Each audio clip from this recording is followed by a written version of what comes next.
je voudrais qu'on l'écoute. Il y a eu plus d'émotions dans cette affaire, des accusations aussi, des supputations. Voici la vérité. Bonjour peuple congolais, c'est moi Papi Tamba. Je viens de frôler la mort. J'ai été sérieusement malade et mon médecin m'a obligé de me déconnecter de tous les réseaux sociaux. Voilà que M. Papi Tamba est sincère et vrai. Il revient sur la place publique en faisant une vidéo pour faire la contre-vérité, enfin pour démentir ce qui a été présenté autrefois comme une vérité. Et moi je le salue pour cette marque d'honnêteté. Il était au courant, dit-il, Manix. Qui c'est? Eliezer. Et pourquoi il n'a pas informé aux autorités de la République? Il dit qu'il était au courant. Mais s'il était au courant, M. Eliezer Ntambwe connaît les canaux officiels pour s'adresser aux responsables du pays. C'est un député national. C'est le représentant du peuple. Il en parle avec beaucoup de précision. Il dit d'ailleurs ça aurait pu se produire 3 jours avant. Non mais voilà une occasion. Si justice il y en aura, il faudrait interpeller M. Eliezer. Il faudrait qu'il soit entendu. Comme renseignant. Il doit brandir à la justice les éléments qui pourront nous aider effectivement à tracer cette chaîne de criminalité.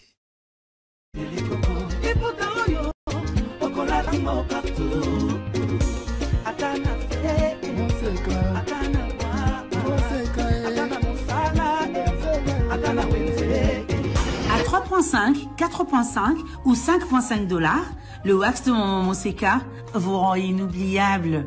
Merci de nous contacter. J'ai une très bonne nouvelle pour vous. Si vous êtes à l'étranger et que vous souhaitez envoyer de l'argent à vos proches qui sont ici au pays, voici l'application qu'il vous faut. SendWave. C'est ultra rapide, sécurisé et surtout sans frais d'envoi. Vous avez surtout l'avantage de gagner jusqu'à 10 € dès votre premier transfert si vous utilisez mon code promo TATOU24. Non à la balkanisation de la République démocratique du Congo. Le Congo restera un et indivisible.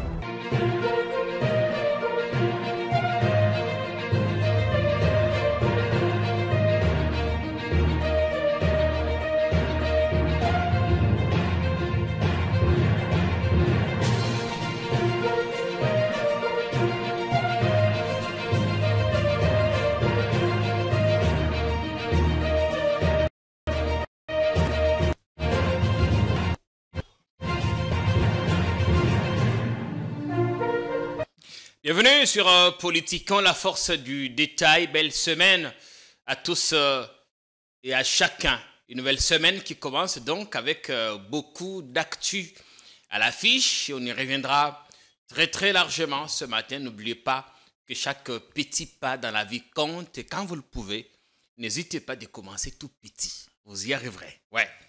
On reviendra. Il y a tellement beaucoup de choses sur lesquelles nous reviendrons ce matin. Un ministre empoisonné, un opposant disparu qui donne enfin de ces nouvelles le cas de Papi Tamba qui n'a jamais été enlevé par l'ANR comme certains l'ont dit. On a pu avoir Papi Tamba au téléphone, on en sait un peu plus. On reviendra très largement sur sa situation. À Makala, des arrestations qui continuent, des opposants à Genève qui ont perturbé des travaux au Conseil de l'ONU des droits de l'homme. Nous y reviendrons également très largement. Il y a beaucoup de choses. On a fait le choix de commencer la semaine ce matin avec Manix Yenda. Maître Manix, il y a bien longtemps qu'il a défilé ici chez nous. Bienvenue. Merci beaucoup Jean-Pierre KMB. Je profite à l'occasion de saluer le peuple congolais. Le Congolais du Congo profond autant pour le Congolais de la diaspora. C'est vrai que ça fait quand même un temps que nous avions partagé ces cénacles d'idées, ces réceptacles des valeurs républicaines, ces sacrés plateaux que je considère comme un canal pour hausser le ton, pour parler de la nation. Et aujourd'hui, j'ose croire que nous mettrons la nation au menu de nos échanges. Nous mettrons de côté les clivages, les tendances, les mouvances, les ségrégations politiques, je dirais même les escalades et collisions verbales, parce que le Congo demeure notre dénominateur commun. Oui, le Congo, le plus grand patrimoine que nous avons en commun, Manix. Bonne semaine, merci de commencer la semaine chez nous. Pour un début de semaine, pas facile de se mouvoir, se déplacer, la locomotion difficile maintenant, avec la rentrée de classe, les embouteillages, les routes aussi qui nous manquent. Un sujet de plus, un sujet de réflexion. Vous savez, la ville-province de Kinshasa a été conçue sur base d'un plan urbanistique qui nous a été légué d'ailleurs par le colon belge. Kinshasa a été construite pour une démographie de 500 000 habitants. On a créé des infrastructures en termes de routes, en termes de bâtiments, en termes d'universités. Et aujourd'hui, nous utilisons la même ville avec une population qui avoisine aujourd'hui 20 millions d'habitants. Oui, 20 millions Pas de plus normal qui ait les embouteillages, les érosions, la promiscuité. Et donc, il y a lieu aujourd'hui que les autorités urbaines, les responsables de la ville-province de Kinshasa, de réfléchir et de mettre en valeur le principe de l'adaptabilité, adapter Kinshasa selon le contexte des leurs, redéfinir à nouveau un plan urbanistique, et je dirais même un plan de réaménagement du territoire pour adapter Kinshasa au contexte. Il y a eu des projets qui n'ont pas abouti, Fatu City ou d'autres? C'est ce qu'on déplore. On déplore des mesures intempestives qui fait du gouvernement, autant pour le gouvernement national que le gouvernement provincial, comme disent certains, un gouvernement détailleur qui ne font que prendre... qui ne fait que prendre les mesures de la population congolaise, alors que cette population a déjà payé son argent, il a déjà laissé, ou elle a déjà laissé le pan, et donc c'est au tailleur, au couturier de remettre le pan du peuple congolais. Avec la pluie qui revient, de plus en plus les routes sont boueuses, il faut faire quelque chose pour Kinshasa, Manix. Justement, on n'a pas besoin de mesures conjoncturelles, on n'a pas besoin de mesures curatives. On a besoin de mesures préventives parce que gouverner, c'est aussi prévoir. Il faut mettre la population congolaise à l'abri d'une sécurité à tout le niveau, que ce soit pour la sécurité environnementale, la sécurité sanitaire, autant pour la sécurité armée, parce que nous avons besoin de la paix dans tous les niveaux. On ne veut pas qu'après la pluie, qu'il y ait encore de catastrophes. Déjà que dans la partie... Comme on en a déploré. Nous avions perdu plus de 16 millions de Congolais pour l'insécurité, pour la barbarie rwandaise, pour l'agression du M23 contre le Congo. Et donc aujourd'hui, il faut que le Congolais soit réellement considéré comme sacré. Un mort de plus, c'en est de trop. Il faut arrêter l'hémorragie. La paix sur nos routes, c'est ce que veut le nouveau ministre de l'Intérieur, Jacquemain Chabani, a lancé une campagne sur la sécurité routière. Désormais, que vous soyez officier, proche de la famille présidentielle, cousin, nièce, neveu, pas d'essence contraire, sinon on sera interpellé. Mais ce qui est important ici, c'est que ce n'est pas la première fois qu'on lance une campagne dans ce sens. Avant Jacquemain Chabani, d'autres ministres, Acelo et d'autres, même le chef de la police, ont été sur le terrain. Malheureusement, ça n'a pris que le temps d'une journée ou 2 semaines, le temps de prendre des images diffusées sur la RTNC et plus rien. Vous savez, M. Jean-Pierre Kaimbe, le changement et le vrai n'a pas besoin des campagnes. Le changement et le vrai n'a pas besoin des opérations X, opération Likofi, opération coup de poing. Le changement en soi peut faire sa propre campagne. Et nous avons besoin des officiels responsables qui prêchent des parts les actes d'exemplarité, des officiels qui respectent le code de la route. Si les officiels, les autorités du pays respectent les lois de la République, eh ben, la population congolaise va accompagner la démarche. Parce qu'aujourd'hui, il y a un effet d'entraînement. Nous tous, nous regardons comment les autorités congolaises se comportent sur la voie routière. Et c'est très déplorable. Et donc, je veux bien que... Ils sont tout le temps pressés. Ils craignent pour leur sécurité, ils empruntent, ils créent des bandes interdites, ils prennent le sens contraire. Je veux bien cette campagne, mais je veux vraiment que ça soit une campagne de mentalité au niveau des autorités, autant au niveau de citoyens congolais que nous sommes, et que ça soit vraiment une campagne qui va perdurer dans le temps et que ça devienne un système qui sera cristallisé dans la manière de gérer la nation. Il faut coincer, réprimer, arrêter. Mais bon, en fait, quand quelqu'un déroge aux principes, aux règles établies, Notre Constitution nous a toujours dit « Nul n'est censé ignorer la loi, nul n'est au-dessus de la loi, peu importe votre statut, qualité ou le pouvoir, lorsque vous enfreignez la loi, eh ben, vous pouvez subir la rigueur de la loi. » La Première ministre avait demandé à ses ministres d'être modèles, notamment sur les routes, ce que nous ne constatons toujours pas. C'est une exhortation d'exemplarité. La Première ministre, c'est la capitaine de l'équipe. C'est elle qui doit reproduire scrupuleusement la rigueur, la discipline et je dirais même la vision du président de la République à ses coéquipiers. Et donc, la Première ministre, Madame Judith Souminois, elle a la responsabilité de veiller de manière quotidienne aux actions, aux actes, aux faits et gestes posés par chaque ministre dans tout le secteur de la vie nationale. Parce qu'en réalité, Madame la Première ministre Judith Souminois est tenue devant une obligation de résultat. Madame Judith Souminois doit être consciente de l'épaisseur des enjeux et des défis à relever, mais aussi elle doit être consciente effectivement de la complexité et je dirais même perplexité du mandat politique du président de la République qui est un mandat crucial, un mandat déterminant. Est-ce qu'elle en a pleinement conscience? Non, mais elle doit être consciente parce que c'est le choix du président de la République. Et au-delà de cela, parce que nous la regardons, c'est vrai, comme politique, mais nous devons la regarder sous une parallaxe binoculaire. Au-delà de politique, c'est une femme, c'est une mère. Et vous savez, les plus grands économistes, c'est d'abord les femmes. Le plus grand gestionnaire, c'est d'abord les femmes. Le plus bon leader de la société, c'est d'abord les femmes. Et donc, quand une femme se rend dans un champ, la femme ne rentre jamais main bredouille. Lorsqu'une femme gère même une multitude de personnes dans un ménage, la femme arrive à partager de manière équitable. A-t-elle les mains suffisamment libres, assez d'épaules pour relever tous ces défis? Je crois que le plus grand et premier partenaire de Madame Judith Souminois, c'est d'abord le président de la République, en sa qualité de chef de l'exécutif national. C'est le président qui est les dépositaires de la vision, les donneurs d'impulsion. Et Madame Judith Souminois, en sa qualité de capitaine de l'équipe, c'est à elle d'exécuter et d'éveiller sur l'action de chaque ministre du gouvernement. Bien, Manix Yenda, ce matin chez nous, on commence donc la semaine. N'hésitez pas de vous abonner sur notre chaîne. Vous trouvez sans doute que vous avez plus d'une raison de vous abonner et de rester avec nous.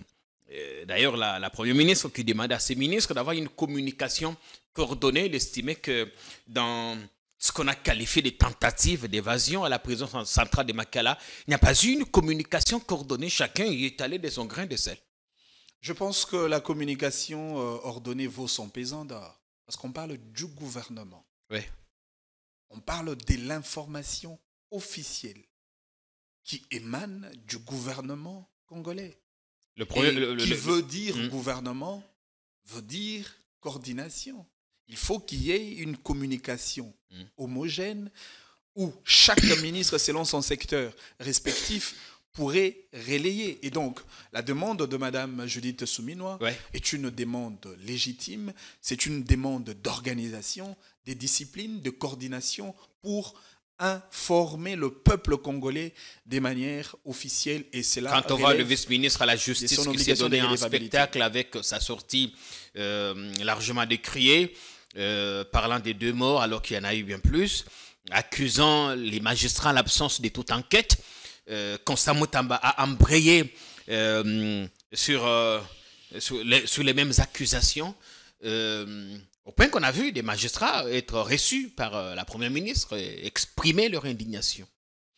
Je voudrais prendre votre question à 2 niveaux. D'abord, la réaction tous azimuts du vice-ministre de la Justice et garde de Sceaux.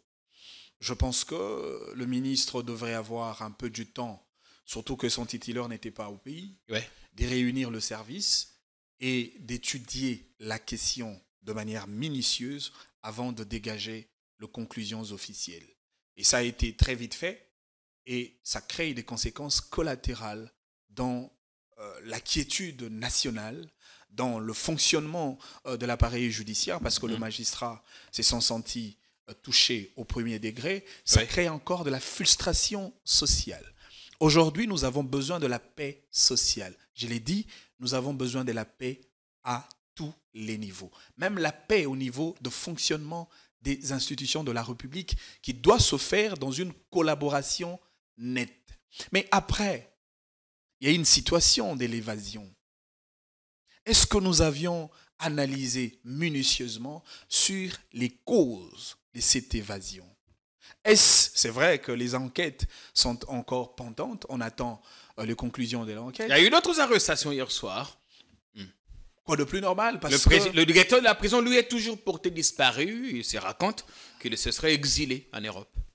Bon, ça c'est ce qu'on nous raconte. J'ai vu la décision du ministre Constant Moutamba, ministre de la Justice, concernant l'arrestation du patron de la prison de Makala, ce qui est tout à fait normal. Parce qu'il doit s'expliquer. C'est à lui de nous relayer le contexte dans lequel cette évasion a été réalisée. Il y a eu un document qu'il avait envoyé à l'ancienne ministre de la Justice expliquant que ce qui s'est passé était prévisible parce que la surpopulation qu'il y avait dans ce centre de détention à tout moment pouvait déboucher sur une insurrection. C'est peut-être une excuse valable, c'est peut-être une raison qui tient debout. Mais pensez-vous vraiment que c'est la seule et l'unique raison pour justifier cette évasion? Moi, je ne pense pas. Parce que quand on parle de l'évasion, il y a des causes endogènes et il y a des causes exogènes. Selon vous, quelles sont ces causes? Non, mais quand on parle de causes endogènes, c'est peut-être des réalités qui émanent de la réaction, les attitudes, le ras-le-bol de prisonniers à l'intérieur de la prison. Ça arrive. Lorsque le prisonnier, par exemple, ne mange pas comme il se doit, les prisonniers peuvent réagir. Lorsque les prisonniers ne sont pas traités humainement parlant, les prisonniers peuvent réagir et ça peut créer effectivement les raisons de l'évasion. Et les causes exogènes? Au-delà de cela, il y a des causes exogènes. Il peut y avoir un mouvement criminel de l'extérieur qui reste en corréité, par exemple, avec un prisonnier au niveau de Makala et qui crée cette circonstance d'évasion pour extraire leur partenaire qui est dans la prison de Makala. Ça, c'est un premier volet. Le deuxième volet, il peut y avoir un groupe militaire ou un groupe criminel à l'extérieur de la prison, mais qui veut, par exemple, assassiner un prisonnier dans la prison de Makala. Et très généralement, la même méthode qu'on utilise, c'est la méthode d'évasion. Mais attention, les éléments de sécurité commis pour la sécurité des prisonniers et de la prison de Makala sont tenus effectivement devant de circonstances pareilles à protéger. Et très généralement, lorsqu'il y a choc entre le groupe criminel et les éléments commis pour la sécurité de la prison de Makala, il y a toujours de tirs de balles réels qui malheureusement... Et on a tiré dans tous les sens, dans l'obscurité. Mais justement, c'est même ça, au fait, la complexité de la question. Et lorsque les agents de sécurité ils tirent d'abord avec la première intention de protéger les prisonniers. Parce qu'au-delà de tout, il faut protéger la prison. Au lieu de les protéger, on en a tué les conséquences. Un rapport démontré ce week-end qu'il y a eu bien plus de morts que le bilan qui nous a été présenté. On parle d'environ 1500 personnes portées disparues. Je n'ai pas entendu ces éléments. Je n'ai pas encore entendu ces éléments de canaux officiels. On parle de 129 morts. Encore qu'il faudrait inventorier, il faudrait enquêter sur le mort pour s'assurer si réellement le profil de chaque mort correspond effectivement aux prisonniers régulièrement enregistrés dans la prison de Makala. Parce qu'au-delà de tout, il y a aussi peut-être de criminels qui sont comptés parmi les 129 morts qu'on a aujourd'hui. Et le gouvernement a dit qu'il était dans l'incapacité d'inventorier, d'identifier les prisonniers. Voilà la présence du responsable de la prison de Makala. Je ne sais pas pourquoi il fuit. Le chef de la prison doit être là.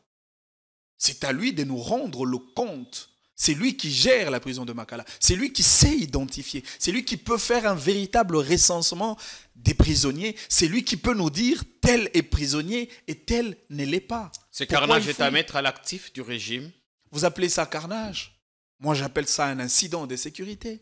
Et qui a créé des conséquences collatérales. Effectivement, comme à Goma, comme à Kilwa, il y a eu une force disproportionnée. Les contextes divers, selon surtout la situation politique dès lors. Chaque situation au niveau de la prison de Makala peut être définie dans un contexte particulier. Mais seulement, nous devons veiller à la vie de ces prisonniers parce que la vie humaine est sacrée. Autant pour ceux qui sont en liberté, pareil pour ceux qui sont en prison. Le président ne s'est pas prononcé sur la question. Beaucoup attendaient qu'il présente des condoléances aux familles des victimes. Rien de tel. On l'a vu par contre passer un appel vidéo parlant avec les joueurs qui ont gagné le match le week-end face au Sidi national de la Guinée. Mais il n'y a pas quelques minutes passées, vous venez de reprocher l'attitude du vice-ministre de la Justice qui a réagi de manière exponentielle, de manière irréfléchie. Il est allé vite en besogne. Le président de la République était à l'étranger. Il arrive au pays, c'est samedi passé. Il doit s'enquérir de tous les éléments. Après une catastrophe pareille, on devrait commencer par justement, je ne condamner, le refuse pas. exprimer son indignation. Le président de la République est père de la nation. Et demander peut-être qu'on suit les dossiers. Le président de la République, c'est vrai, il doit rester indélébilement attaché à l'esprit collectif du peuple congolais. Surtout lorsque ce peuple est victime d'une situation comme celle-là. Mais présenter des condoléances ne suffit pas pour le président de la République. C'est vrai, ça apaiserait les cœurs. Le président a l'obligation de présenter des condoléances. Ça fait partie des obligations de commodité humaine. Il est tenu à le faire. Mais je pense le plus important, le président doit rassurer la sécurité de sa population. C'est ce qui compte le plus. Il y a des opposants qui ont manifesté le week-end à Genève au Conseil de l'ONU des droits de l'homme. Ils accusent le régime Tshisekedi d'avoir orchestré ce carnage.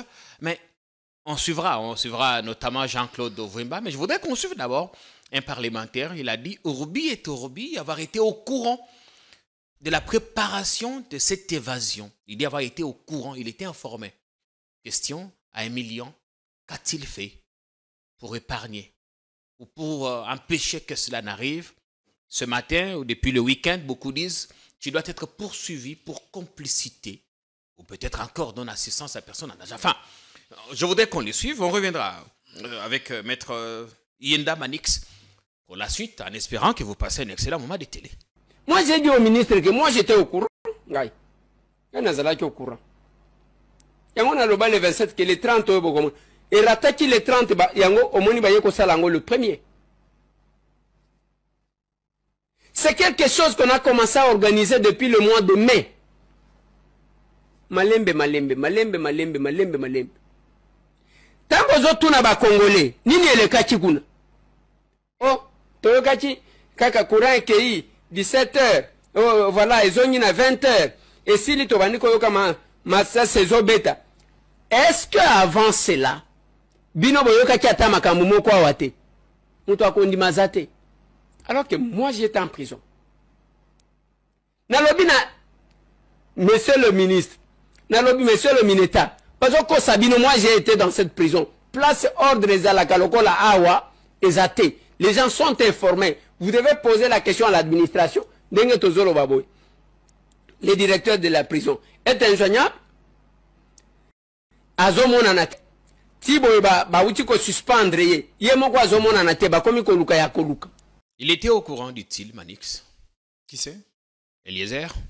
Et pourquoi il n'a pas informé aux autorités de la République? Il dit qu'il était au courant. Mais s'il était au courant, monsieur Eliezer Ntambwe connaît les canaux officiels pour s'adresser aux responsables du pays. C'est un député national. C'est le représentant du peuple. Il en parle avec beaucoup de précision. Il dit d'ailleurs ça aurait pu se produire 3 jours avant. Non mais voilà une occasion. Si justice il y en aura, il faudrait interpeller monsieur Eliezer. Il faudrait qu'il soit entendu. Comme renseignant. Il doit brandir à la justice les éléments qui pourront nous aider effectivement à tracer cette chaîne de criminalité. Parce qu'il y a eu quand même de pertes et de vies humaines. Il ne faudrait pas aborder cette question avec légèreté. Ouais. Il s'agit quand même de la vie des Congolais.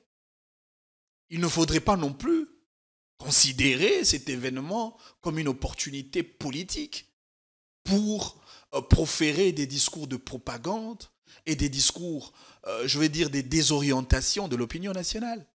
On a besoin de la vérité. Si M. Eliezer, en sa qualité de député national, a des éléments de vérité, il n'a qu'à le déposer aux instances judiciaires et justice sera dite. La déclaration qu'il a faite est assez sérieuse. Ben, on va prendre très au sérieux. C'est au ministre de la Justice, c'est au ministère public d'apprécier les niveaux de la sérieuxité qui s'attachent au discours de ces députés nationaux, qu'il est dit par la voix des médias, qu'il est dit de manière officielle, de manière solennelle. Voilà un élément de plus pour nous aider à tracer sur les éléments de causalité de cette évasion. À l'antenne, il dit de tenir plus d'infos qu'il ne peut les mettre sur la place publique. Peut-être que s'il est convoqué, il pourra davantage éclairer la religion des enquêteurs. Mais je pense que c'est le travail, autant pour le service judiciaire de notre pays, mais aussi les services de sécurité, les services des renseignements. On peut entendre M. Eliezer sur cette question pour éclairer la lanterne. Si seulement il considère la vie de Congolais comme les saluts ou la loi suprême. Et le ministre qui devra s'absenter pendant quelques jours, il a été finalement testé positif au poison, ce que l'on craignait, est finalement arrivé. Ben, vous savez, ça fait un temps, dans notre pays, il y a une clique de gens qui se comportent dans les registres de la compromission de valeurs sacrées de la République. Et ces gens-là se donnent comme travail déstabiliser, anéantir, au besoin même tuer tout ce Congolais qui travaille pour les saluts du peuple, pour une bonne destinée. Vous avez vu, il y a eu une période, lorsque Jules Alinguete, l'inspecteur général de finances, a commencé à traquer les détourneurs, les prédateurs, les voleurs, les fraudeurs, ceux qui détournent à la hauteur de millions les deniers publics de l'État. Vous avez vu la réaction des prédateurs? Beaucoup de gens se sont ligués pour attaquer cet homme, Jules Alinguete, qui du reste fait un travail sacré. Et aujourd'hui, c'est Constant Montamba qui devient victime. Pourquoi? Parce qu'il travaille pour une justice équitable. Allez discuter. Moi, j'ai discuté avec plusieurs officiels, plusieurs politiques. C'est le même discours qui se raconte dans le salon. C'est un petit orgueilleux. On dit qu'il en fait des trop. C'est un populiste. Populiste, justement. C'est, quelqu'un qui veut tailler son image et son profil politique pour des raisons électorales de 2028. 2028, justement. C'est des mots de Maître Kabengela Ilunga a dit, il est de l'Union sacrée, a dit qu'il est plutôt contre, il travaille contre le président de la République dans la perspective des prochaines élections. Non, mais pas du tout. Croyez-vous vraiment que le président de la République n'est pas content du travail de Constant Montamba? Aujourd'hui, on parle du gouvernement. Est-ce qu'on peut se permettre quand même d'évaluer la qualité de l'action de chaque membre du gouvernement avant même que le programme du gouvernement soit mis en exergue? Parce qu'on attend le dépôt du projet de loi budgétaire exercice 2025 qui va se faire certainement après la rentrée parlementaire de ce 15 septembre. Mais de tout le ministre, seul Constant Montamba, au-delà de la faiblesse de l'équipe, joue avec son système d'individualité. Seul Constant Montamba qui a dans son actif des actions concrètes dans son secteur de la justice et au bénéfice du peuple congolais. Vous avez dit au-delà de la faiblesse de l'équipe. Non mais bien sûr que oui, parce que l'équipe n'est pas encore opérationnelle par faute d'un programme qui est considéré comme la machine ne tourne pas encore à temps, à plein régime. Non mais justement, vous savez, le président de la République a choisi Constant Montamba dans un contexte particulier. Le président lui-même a diagnostiqué les niveaux de la justice de notre pays et il a conclu avec le mot le plus clair possible, la justice congolaise est malade. Et que voilà, dans un contexte de précarité sanitaire, le président choisit le médecin indiqué pour administrer effectivement une thérapie afin d'éradiquer cette justice souffrant d'une maladie chronique. Mais avant la mise en œuvre du programme du gouvernement, pour que l'action du gouvernement soit opérationnelle et efficace, le ministre Constant Montamba commence par le pansement. Il commence par la consultation. Il y a une plaie sur la vie de magistrat. Et le ministre de la Justice essaye un peu de mettre de l'alcool. Et ce qui est tout à fait normal, lorsqu'on met de l'alcool sur la plaie, on ne peut que pleurer. Les magistrats pleurent parce que le ministre commence le pansement sur la plaie des magistrats. Mais que dire ce qui est tout à fait normal. De ceux qui pensent que notamment l'histoire de son empoisonnement serait une légende montée par le même pour se rendre encore plus important et populaire dans l'opinion. Alors, si l'histoire de son empoisonnement est une légende, quand est-ce que vous allez croire que c'est une réalité? Les ministres ont été empoisonnés dans ce pays, jamais on en a fait autant d'écho. Non, mais vous voulez que cela soit une vérité si Constant Mutamba meurt. C'est cela la démarche, c'est cela les raisonnements. D'abord, Akufana, nous, Potondima, Soki, information, vous est vrai. Le ministre gagnerait quoi? Son service gagnerait quoi si on dit aujourd'hui que le ministre a fait l'objet de l'empoisonnement?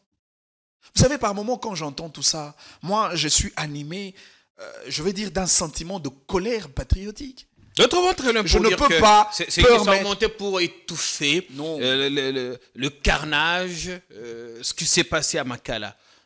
Constant Mutamba est la cible de tous les incompétents au sein des institutions de la République. Vous pouvez vous en être sûr.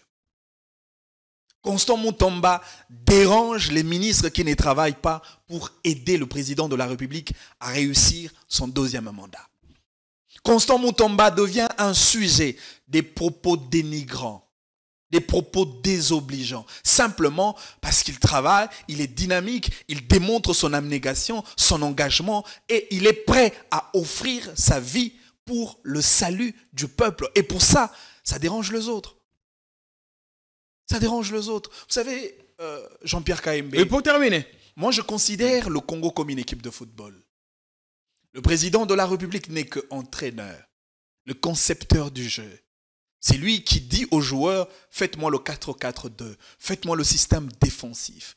Madame Judith Souminois est la capitaine de l'équipe, je l'ai dit au prologue de mon intervention, elle a l'obligation de reproduire scrupuleusement la vision et les systèmes de jeu de l'entraîneur et veiller au quotidien sur le fait et gestes de ses coéquipiers. Mais lorsque le président fait sa sélection, il choisit les joueurs selon les raisons particulières et l'appréciation du président. Le président fait confiance aux membres du gouvernement. Et le membre du gouvernement entre au terrain comme le joueur et il ne joue pas correctement. La faute incombe à qui? Au joueur ou à l'entraîneur? Et aujourd'hui, tous nous comprenons que Constant Mutamba est comparable à notre jeune joueur Mbalambuta Biscotte. Il dribble bien. Il fait des très bons crochets, il fait de bonnes passes, des jolis centres, mais il n'y a pas malheureusement un bon neuf pour marquer le but, pour célébrer la victoire du Congo dans le secteur de l'éducation, dans le secteur de l'environnement, dans le secteur de la santé, économie, emploi et j'en passe. Et donc aujourd'hui, si vous avez 10 Constant Mutamba dans ce gouvernement, avec la même énergie, la même abnégation, le même sursaut patriotique, eh ben, le changement serait possible. Mais entre-temps, je regarde l'entraîneur et je lui dis, Monsieur le Président, nous sommes dans la deuxième partie du match. C'est la deuxième mi-temps. C'est votre deuxième mandat. Le temps passe et l'équipe est en train d'être menée par le camp adverse. Il ne faudrait pas attendre les dernières minutes ou solliciter le temps président, vous additionnel. pouvez faire comme Florent Ibenge à un moment donné à Kotisagi 4-9 avec l'intention de marquer le but. Monsieur le Président, vous pouvez regarder sur le banc de touche, il y a encore de bons joueurs. Même si, sur le banc de touche, certaines réserves sont aussi faibles. Mais je crois qu'il y a encore de Méchac et Cédric Bakambu sur le banc. Monsieur le Président, le Nzombo le soir est possible. Il faut remanier rapidement. C'est important. Mais après, il faut d'abord laisser ces gouvernements s'opérer, s'employer sur base du nouveau budget qui sera adopté et on va les évaluer par rapport à ça. Parce qu'aujourd'hui, aucun ministre n'a le moyen pour exercer effectivement sa compétence selon qu'il s'agit de chaque attribution des ministres. Et le budget laissé par Sama, qu'est-ce qu'on en a fait? Non, mais les bon, 16 écoutez, milliards, non, mais justement, on gère le pays aujourd'hui sur base des traces des gestions laissées par Samalou Condé. Après, le gouvernement souminois devra assumer sa responsabilité en tant que gouvernement géré par une capitaine, chef du gouvernement, avec de nouvelles politiques, des nouveaux axes de priorité, des nouveaux défis, le nouveau engagement et la nouvelle énergie la continuité des servir services publics le dans peuple. tous les cas. Mais bon, Manix, je voudrais qu'on regarde d'abord Jean-Claude Ovouemba, c'est important, parce qu'on parlait de ce qui s'est passé à Makala. On voit ce que les opposants ont dit hier, avant-hier, ils ont perturbé une séance à l'ONU. Ils n'ont pas eu droit à la parole. Ils ont promis d'ailleurs d'écrire une correspondance au secrétaire général de l'ONU. On regarde Jean-Claude Ovouemba, on revient avec Manix. Ensuite, il y a la vidéo de Papi Tamba, ne quittez pas parce que on a dit dans l'émission qu'on vous mettra un extrait de ce qu'il a dit. Oui, on a pu échanger avec lui. Il y a un extrait de sa vidéo que vous regarderez. Ne quittez pas.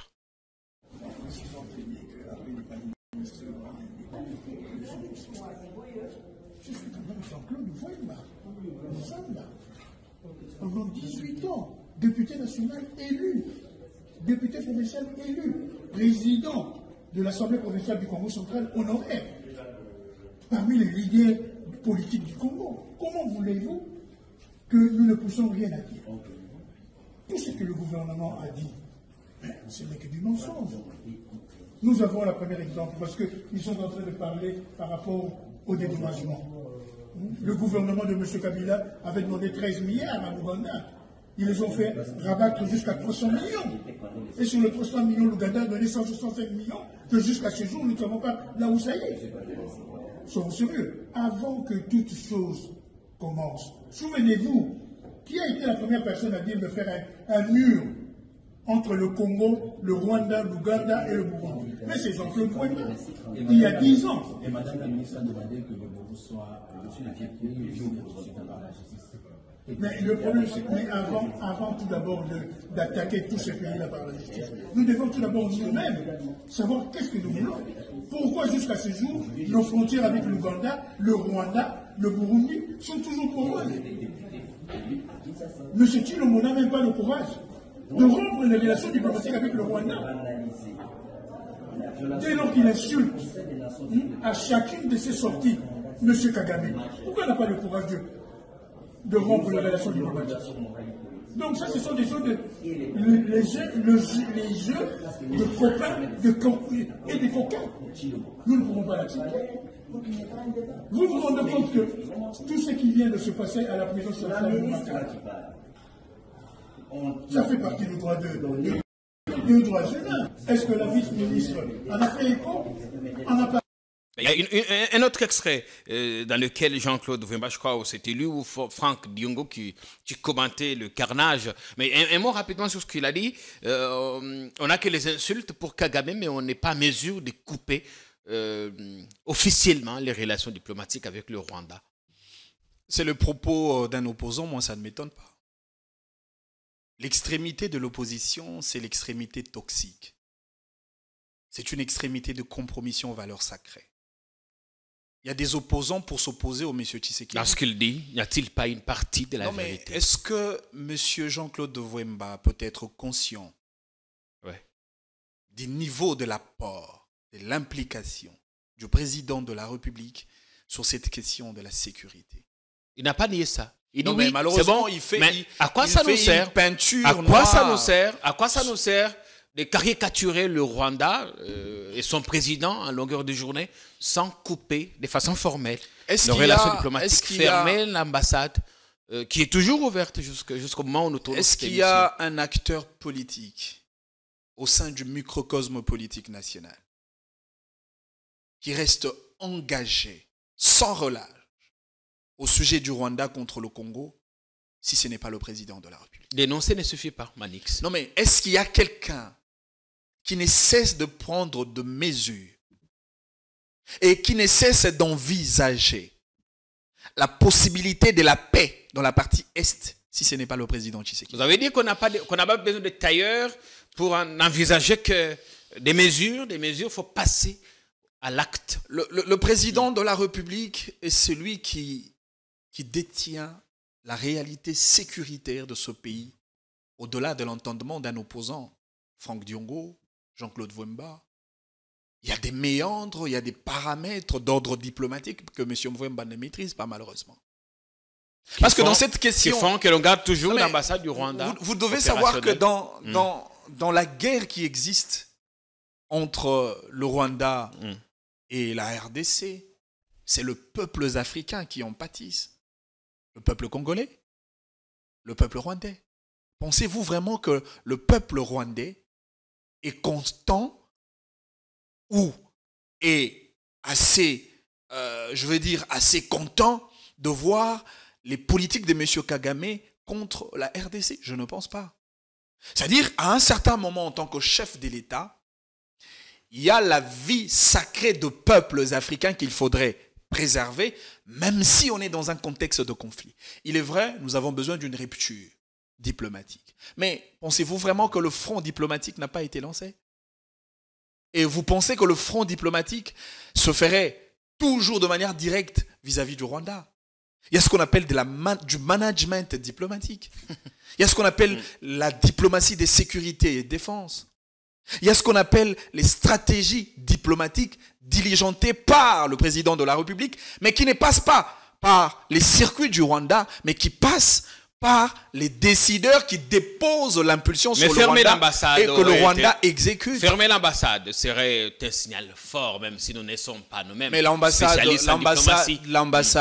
du Rwanda, vous le savez mieux que moi, n'est pas opérationnelle de manière maximale. C'est le service minimum. Il n'en demeure pas moins. Justement parce qu'il y a encore des sujets congolais qui restent sur le territoire rwandais.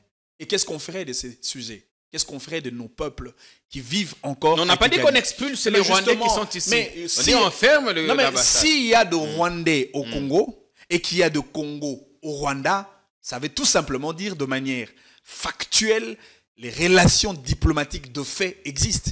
Parce que le Rwanda a l'obligation de protéger la population congolaise sur le sol rwandais. Pareil pour le Congo qui a l'obligation de protéger la population rwandaise sur le sol congolais. Merci bien Manix. Il n'y a pas moins de 100 000 Congolais qui vivent à Kigali. J'en ai rencontré moi-même il y a plusieurs années. Alors, si on fermait l'ambassade, devra-t-on aussi fermer la grande et la petite barrière à Goma? C'est la question que je poserai à Jean-Claude Wemba si jamais j'aurai l'occasion de faire une émission. Et puis, en parlant de Jean-Claude Wemba, j'ai suivi son propos. Il était en train de réclamer la non-participation de l'opposition dans ces assises-là. J'ai suivi, mais j'ai finalement compris que le problème, ce n'était pas la participation de l'opposition dans cette réunion. Le problème, c'était la non-participation de l'individu Jean-Claude Wemba. Ils estiment que le pouvoir de Kinshasa a financé là-bas le conseil pour que les opposants n'aient pas droit à la parole, qu'ils n'expliquent pas l'horreur qui s'abat ici sur l'opposition congolaise est une réalité plurielle. L'opposition congolaise ne se définit pas sur le nom d'un individu, Jean-Claude Wemba. Ça, c'est le traditionnalisme politique congolais. C'est la politique paroissiale. C'est l'apologie de l'individu en lieu et place des principes directeurs de l'État. On parle de l'opposition politique. Et au Congo, l'opposition politique qui n'a pas de porte-parole et chacun peut se revendiquer et parler au nom de cette opposition. Mais est-ce qu'il y a lieu de parler de l'opposition dans le contexte congolais? Du coup, je vous dis oui. Parce qu'il y a un cadre d'expression. Il y a un cadre de sécurité des activités de l'opposition. Aujourd'hui, et même l'autorité de la ville, province de Kinshasa, depuis un temps, depuis l'époque d'Ongobila, on a toujours défini un cadre d'échange permanent entre les officiels du pays et les opposants qui opèrent au travers les manifestations publiques. On discute, on définit les itinéraires, on définit la cause et les raisons de l'activité et l'autorité accorde. On va regarder une autre vidéo, un autre opposant qui a fait parler de lui. Ici, à Politicon, on a été solidaire dès les premières minutes où nous avons appris qu'il s'était déconnecté de tous les réseaux sociaux. Ses proches ont alerté que Papi Tamba était porté disparu. D'autres ont dit qu'il avait été enlevé, gardé dans des cachots de la NR. Nous avions continué à parler avec pincette parce que les mots ont encore leur sens. Enlèvement, disparition.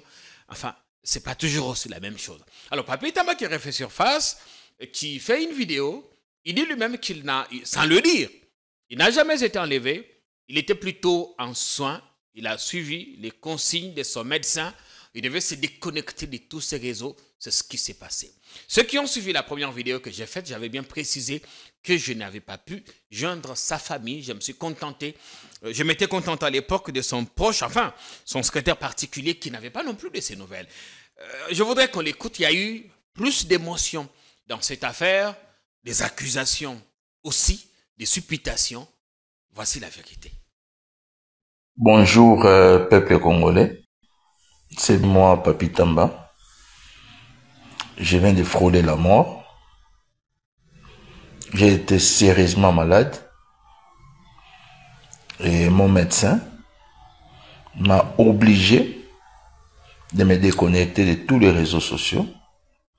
Je crois que vous le savez vous-même, que j'étais ou je suis encore peut-être très actif dans les réseaux. Et là, cela m'a été déconseillé. Et c'était arrivé de façon brutale. Je suis en vie. Je recouvre ma santé progressivement. Mais je suis encore convalescent. Donc, selon mon médecin, je dois encore rester dans la même situation pendant un certain temps. Alors, je tiens à remercier très vivement tous ceux-là qui m'ont apporté leur soutien, tous ceux-là qui se sont inquiétés pour moi, tous ceux-là qui m'ont témoigné leur affection et leur dire de ne pas s'inquiéter parce que Dieu est au contrôle. Par la même occasion, je pardonne tous ceux-là dans certains commentaires que je viens de lire qui m'ont souhaité la mort. Certains m'ont trouvé des chemins de Rutshuru. D'autres sont allés très loin jusqu'à considérer que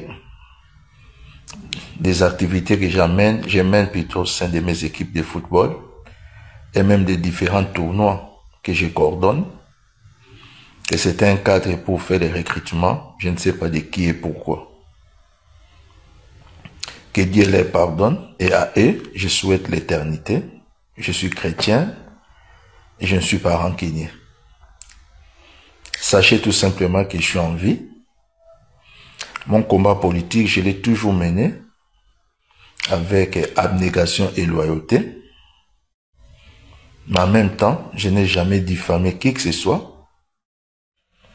Et je me suis jamais prêté dans des exercices illégaux. Comme aussi, je n'ai jamais perdu le sens de la mesure. Donc, de ce côté-là, soyez rassurés, je n'ai rien à me reprocher par rapport à tout cela, mais sachez seulement que je suis en vie. Dieu aidant, je vous reviendrai, peut-être dans pas longtemps.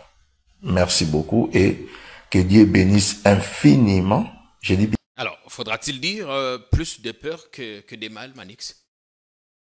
Vous savez, Jean-Pierre KMB, je voudrais ramasser cette pensée collective qui dit « Le côté est un ascenseur, mais vérité est un escalier peut commis. » Avant d'émettre mon point de vue sur le propos de M. Papi Tamba, je voudrais d'abord lui souhaiter prompt rétablissement, bonne santé à lui, parce qu'il est encore convalescent, et que nos prières en tant que compatriotes congolais seraient focalisées aussi pour lui, pour qu'il retrouve sa bonne santé, qu'il continue son combat en tant qu'acteur politique. Mais après, vous avez parlé des supputations, des spéculations, de contre-vérités.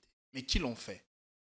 C'est le membre de la famille politique de M. Papi Tamba, le membre du PPRD, le membre du FCC. Ils ont parlé de l'enlèvement, ils ont parlé de l'arrestation, ils ont parlé de toutes ces choses. Voilà que M. Papi Tamba est sincère et vrai. Il revient sur la place publique en faisant une vidéo pour faire la contre-vérité, enfin pour démentir ce qui a été présenté autrefois comme une vérité. Et moi je le salue pour cette marque d'honnêteté. Il n'avait jamais parlé Papi, sa famille non plus. Il a évidemment bénéficié de cette solidarité de ses compagnons de lutte. Avait-il la vraie information? Non mais moi je salue la sobriété de la famille biologique de M. Papi Tamba. Mais malheureusement la famille politique elle était bavarde. Connaissant le contexte, ils ont peut-être pensé... Oui, les contextes. Mais c'est avec ces contextes qu'on ternit l'image du pouvoir en place. Combien on dit Chilombo, dictateur, Chilombo a encore arrêté Papi Tamba, Chilombo. Mais voilà, qu'aujourd'hui... Sa vidéo, en quelque sorte, dédouane l'ANR. Ça veut tout simplement dire qu'il y a bien d'occasions où on critique le pouvoir, on reproche le président Tshisekedi pour des choses qui ne tiennent même pas la route.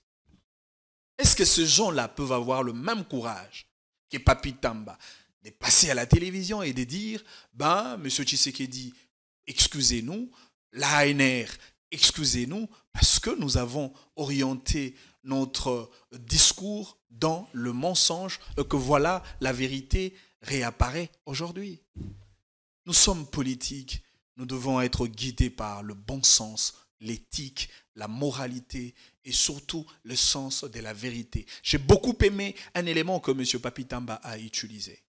Le respect de la République, le sens de la mesure. Ce n'est pas parce qu'on n'est pas d'accord avec le pouvoir qu'on doit commencer à divulguer des messages de haine, des messages de mensonges, juste pour créer des fissures sociales et désorienter le peuple congolais.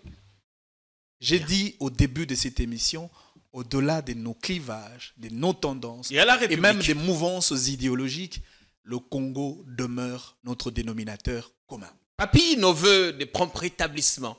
Rétablis-toi vite et on a besoin de toi. Ici, ta place est donc ici sur le plateau, pas sur ton lit d'hôpital. Nous sommes donc en union des prières. Notre consoeur Paulette Montou a des ennuis, elle a été empêchée de voyager. On commence à atterrir Manix. Elle a porté aussi plainte contre l'influenceuse Denise Dussochoa. Elle estime que la plainte déposée contre elle, Denise serait à l'origine. Il y a évidemment des vidéos qui ont été exhumées de Denise qui menacent Paulette. Vous avez un mot par rapport à cette situation?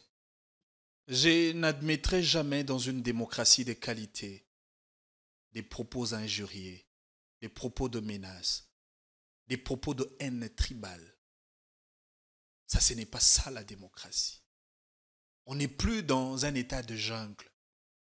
Nous ne sommes plus sous l'égide de la loi du talion, œil pour œil, dent pour dent. Nous avons, de par notre pacte social, notre contrat républicain, nous avons pactisé ensemble, comme un peuple uni à jamais, pour créer une constitution. Une constitution qui est l'émanation du peuple, l'expression directe de la volonté du peuple. Et pour ça, nous devons respecter les règles démocratiques telles que cristallisées dans le loi de la République. C'est vrai, la démocratie, c'est la liberté. Mais la démocratie, ce n'est pas le libertinage. Et donc, moi, je ne suis pas assez d'accord. Oui.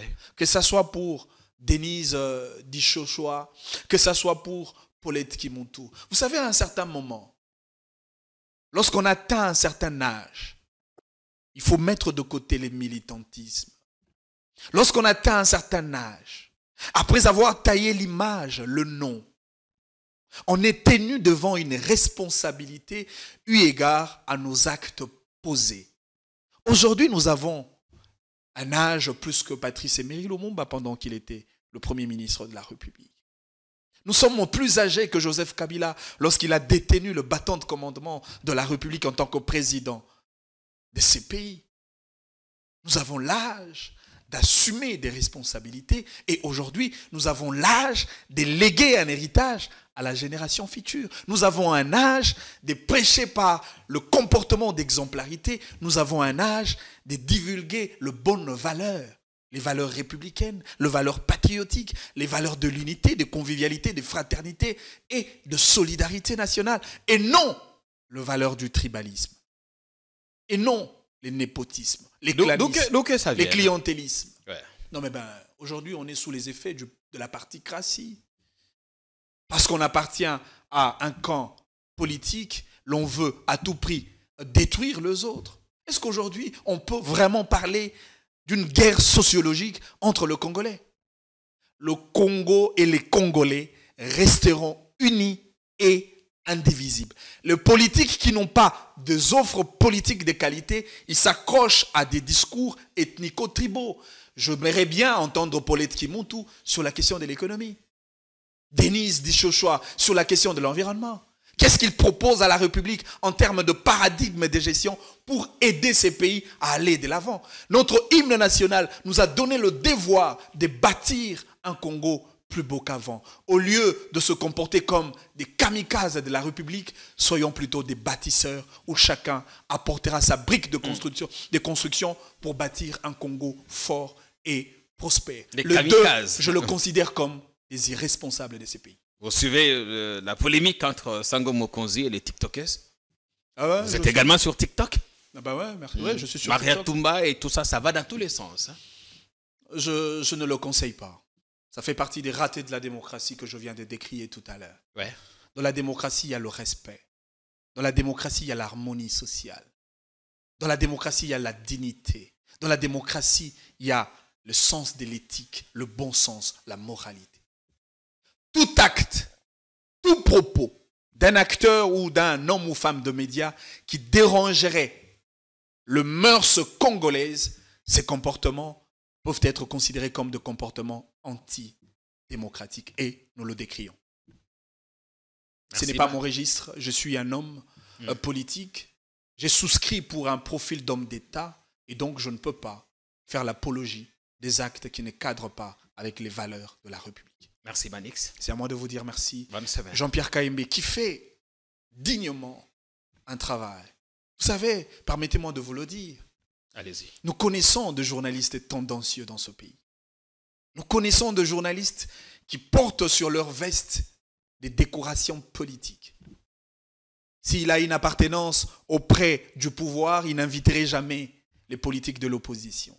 S'il a une appartenance avec l'opposition, il n'inviterait pas le son de cloche du pouvoir. Mais ces choses, je ne les ai jamais entendues, je ne les ai jamais vues dans le chef de Jean-Pierre Kayembe que vous êtes. Vous invitez tout le monde, on se sent très à l'aise lorsqu'on vient ici, peu importe sa position, mais au moins vous offrez un cadre d'expression à tout le Congolais de s'exprimer de manière libre et respectueuse. Et en cela, je vous dis merci. Merci à vous, cher Manix, pour ces mots gentils. Merci d'être venu. On vous souhaite une très très bonne semaine. Et revenez, nous, les portes vous restent ouvertes. Merci beaucoup, Jean-Pierre Kayembe. Merci au public. Merci à vous qui avez pris le temps de regarder cette émission. On espère bien avec délectation. On vous retrouve ce soir pour une autre production sur notre chaîne. N'hésitez pas de vous abonner si ce n'est encore fait. Bon après-midi à tous. Salut.